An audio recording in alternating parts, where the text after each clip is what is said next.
شاست حسین بادشاست حسین، دینست حسین دین پناست حسین، سرداد نداد دست در دست یزید، حقا کے بنا لا الہ است حسین۔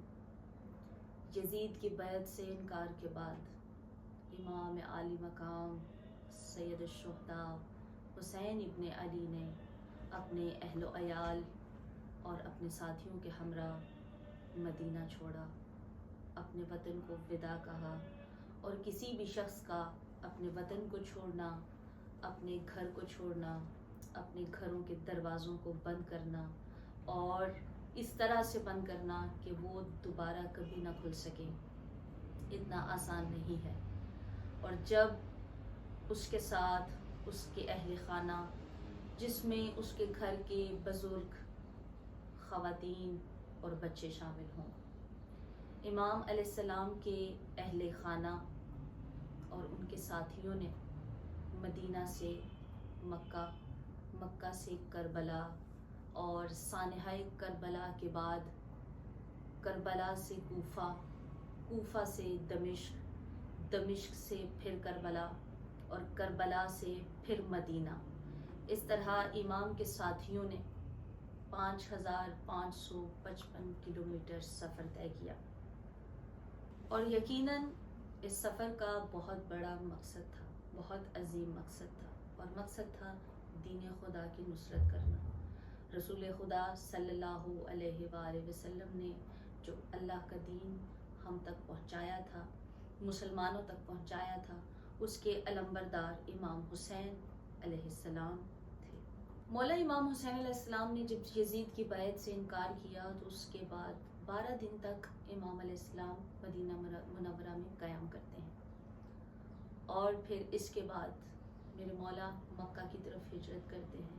وہاں پر مولا نے 4 مہینے اور 10 دن کا قیام کیا، اور 8 ذی الحجہ کو امام علیہ السلام نے مصلحت خداوندی کے تحت اپنے حج کو عمرہ میں تبدیل کیا، اور کعبہ کی چھت پر امام عالی مقام نے مسلمانوں سے خطاب کیا، اور آپ نے فرمایا کہ کعبہ اللہ کا گھر ہے اور امن کی جگہ ہے، اور میں حسین ابن علی یہ نہیں چاہتا کہ اللہ کے گھر میں خون ریزی ہو، اس لیے میں مصلحت خداوندی کے تحت اپنے حج کو عمرہ میں تبدیل کرتا ہوں۔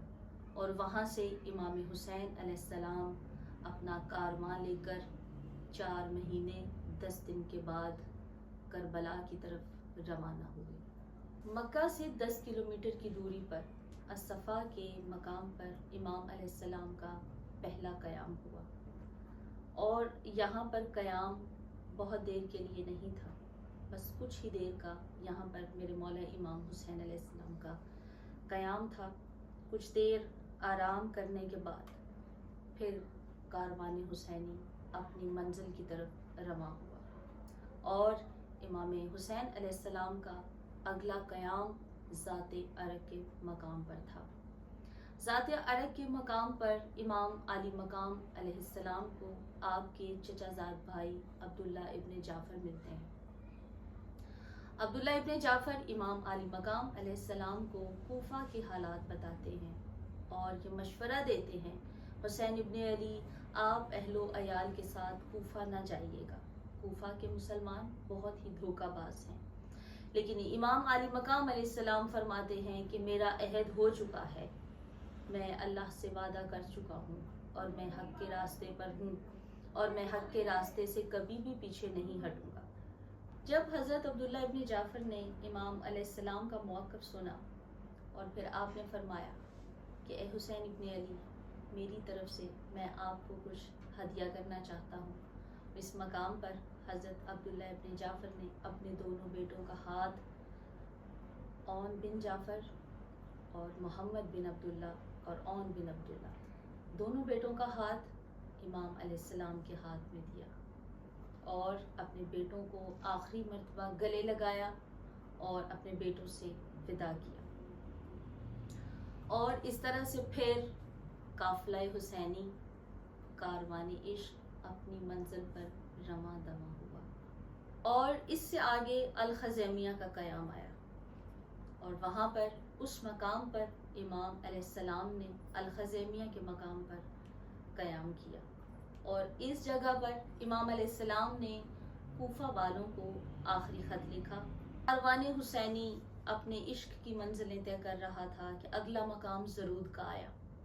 زرود کا مقام ایک ایسا مقام ہے جہاں پر ریت کے بڑے بڑے ٹیلے ہیں اور ہر طرف ریت ہی ریت بکھری ہوئی ہے، اور وہاں پر جانوروں نے اپنی رفتار کو کم کیا، کیونکہ ریت کے میدان میں جانور اپنی رفتار کم کر دیتے ہیں، جانوروں کا تیز سفر ناممکن ہوتا ہے۔ اس مقام پر امام حسین علیہ السلام نے فرمایا کہ یہاں پر کچھ دیر کے لیے قیام ہو۔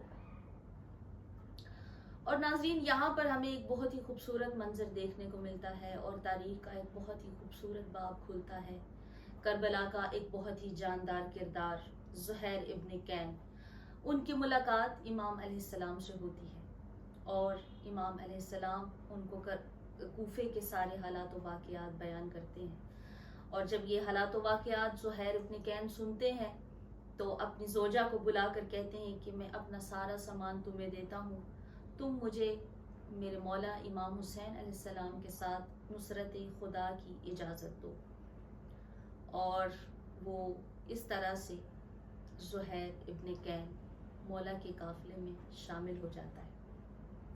جب زہیر ابن کین کی بیوی کو پتہ چلتا ہے کہ میرا شوہر امام حسین علیہ السلام کے قافلے میں شامل ہو گیا، وہ بھی امام حسین علیہ السلام سے درخواست کرتی ہے، مولا میں بھی اس قافلہ میں شامل ہونا چاہتی ہوں، تو میرے مولا اس کو زینب عالیہ شریکت الحسین کے خیمے کا پتہ دیتے ہیں، اور اس طرح سے زہیر ابن کین اور ان کی بیوی بھی اس قافلہ عشق میں، اس منزل عشق میں شامل ہو جاتی ہے، اور اس طرح سے قافلہ حسینی اپنی منزل کی طرف رواں دواں ہوتا ہے کہ اگلا مقام زبالہ کا مقام ہے، اور زبالہ اس وقت کا تجارتی ہب ہوا کرتا تھا۔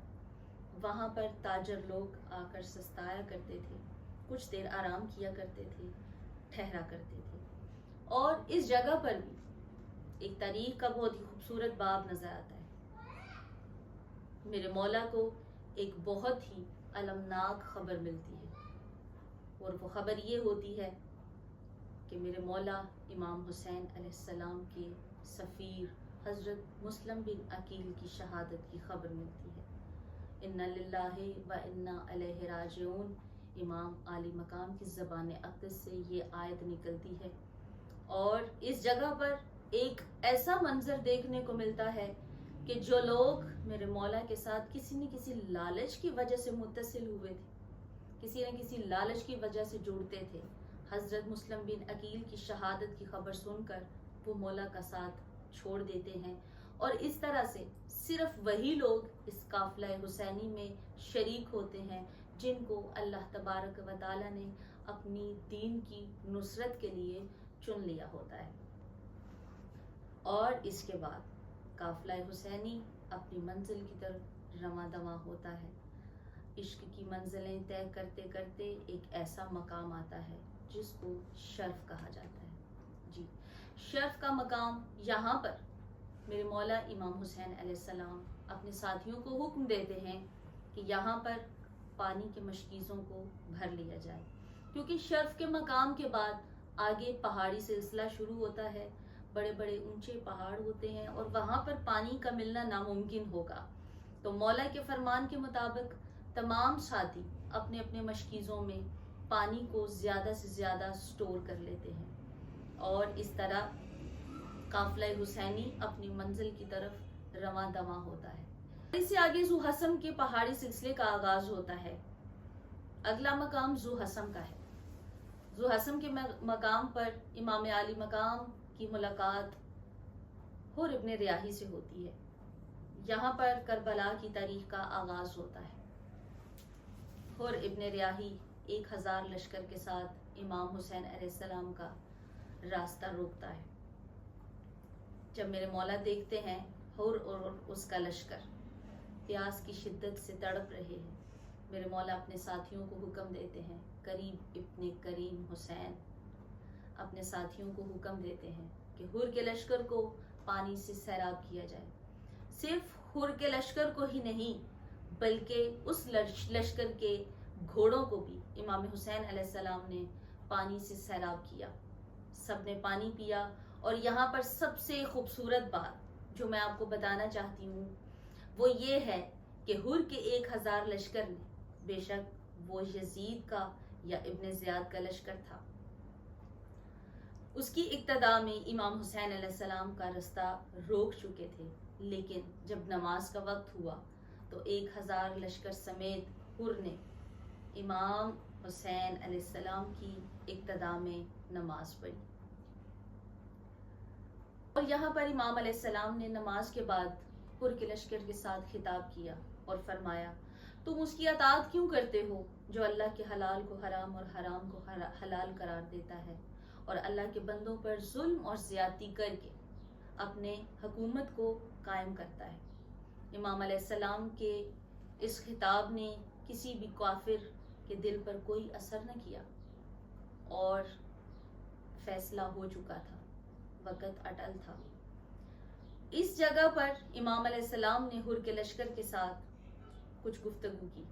میرے مولا نے فرمایا، تم کیا چاہتے ہو؟ کیا میں کوفہ نہ جاؤں؟ تم نے میرا راستہ کیوں روکا ہے؟ مجھے کوفہ جانے کی اجازت کیوں نہیں دیتے؟ اگر تم کہتے ہو تو میں مدینہ واپس چلا جاتا ہوں. لیکن حر کے لشکر نے امام علیہ السلام کو اجازت نہ دی کہ وہ مدینہ واپس جائیں اور نہ ہی کوفے کے لیے رستہ دیا. اس وقت حر نے امام علیہ السلام کے ساتھیوں کا رخ کربلا کی طرف کیا. یہاں پر کربلا کی تاریخ کا آغاز ہوا اور میرے مولا کا کاروان عشق کربلا کی طرف گامزن ہوا. کاروان حسینی کا اگلا قیام دشت نینوا تھا. نینوا کربلا سے کچھ دوری پر ایک چھوٹی سی وادی کا نام ہے. نینوا پر امام حسین علیہ السلام نے قیام کرنا چاہا. جب عبداللہ ابن زیاد کو پتہ چلا تو فوراً اس نے حکم دیا کہ نینوا میں حسین اپنے خیمے نہیں لگائیں گے. اور حر نے امام حسین علیہ السلام کو بتایا کہ عبداللہ ابن زیاد نے کہا ہے کہ آپ دشت نینوا میں اپنے خیام نہیں لگائیں گے. وہاں پر کچھ دیر کا قیام تھا. اس کے بعد قافلہ حسینی کرب و بلا کی طرف بڑھا اور پھر وہ دھرتی آئی کہ جب میرے مولا نے کرب و بلا کی دھرتی کے اوپر اپنا قدم رکھا اور مولا نے پوچھا اس مقام کا نام کیا ہے تو آواز آئی، اسے کرب و بلا کہتے ہیں، یہ کرب و بلا کی دھرتی ہے. میرے مولا کی سرد آہ نکلی اور فرمایا، یہی وہ جگہ ہے جہاں مجھے میرے خاندان کے ساتھ بھوکا اور پیاسا شہید کیا جائے گا. یہ تھا کاروان کربلا، یہ تھا کاروان عشق. میں دعا گو ہوں ہم سب کو ایام عزا میں امام حسین علیہ السلام کی اس غربت اور مظلومیت پر رونے کی توفیق عطا فرمائے. اور سب سے ضروری بات یہ ہے ان کے نقش قدم پر چلنے کی توفیق عطا فرمائے اور حسینی مقصد کو سمجھنے کی توفیق عطا فرمائے. وما علینا الا البلاغ المبین.